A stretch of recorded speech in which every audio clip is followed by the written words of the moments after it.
Before we get this video underway, this video is sponsored by the one and the only Adam and Eve. Adam and Eve is the adult store giant making sure y'all are having some fun while we're locked in the house.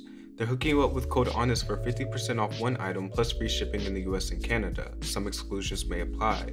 They have 24/7 customer service and a 90-day no-hassle return. Now on to the video.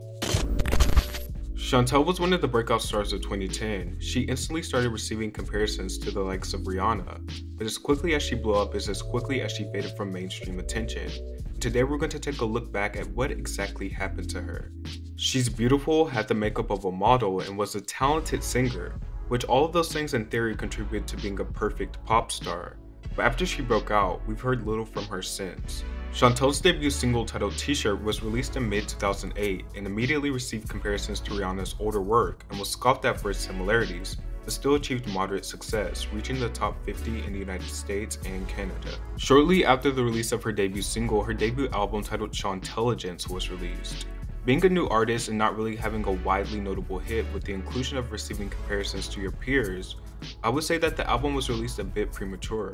But it seems like her label was trying to push the album and its singles after it came out, instead of before, which would have been a much safer idea, since she was a new artist during that time. With that being said, the album was a commercial failure, selling less than 5,000 copies in its first week, and to date hasn't sold over 100,000 copies. The album was dismissed for her lack of character and her struggling to find her sole identity as an artist. After her album failed to achieve this success, her label began to take action and decided that pushing her more towards the hip-hop and R&B community would accumulate more success, which is the song her second single from her album featuring Akon titled Stuck With Each Other was chasing after.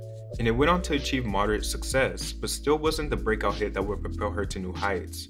In between promotion for her album, she would be an opening act for the likes of Beyonce, and her album would later go on to get a re-release with the inclusion of new songs. Unfortunately, it still didn't achieve widespread notoriety. She began working on her second album that would be titled No Gravity, which was symbolic of her not giving up and not letting anything hold her back. With this record, she set out to change her sound and be a bit more inventive.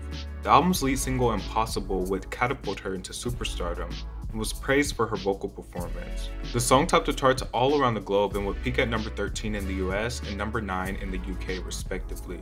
The song sold over 1 million copies worldwide and was certified platinum in the States. Years later, the song would achieve mainstream success again when X Factor winner James Arthur covered it, prompting it to sell millions of copies and make its second run across the global charts. The album proceeded with two other singles, Perfect Nightmare and Say Hello to Goodbye, which didn't receive the same success as the album's lead single. Her second album, No Gravity, was eventually released and it faced similar criticism as her first album.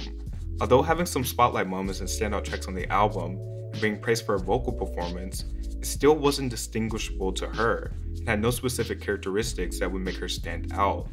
Although achieving more success with the singles on this album, it still didn't perform well on the charts, but managing to out-peak and outsell her first album, which was a natural progression in the right direction. In late 2010, she would actually show off her songwriting skills with none other than the person she was compared to her entire career, Rihanna. The Barbadian natives who had known each other since they were Army cadets teamed up to write the West Indian and Caribbean flavored and controversial hit single, Man Down, which is often highlighted for being the standout track on Rihanna's 2010 album. The song went on to achieve international success and sell over 2 million copies worldwide. After No Gravity, she revealed that she was working on her third studio album, and it was also revealed that she had changed labels from Universal Motown to Universal Republic. Eventually, some label shuffling happened, and she was at this point with the newly named Republic Records, and there was no signs of an album coming.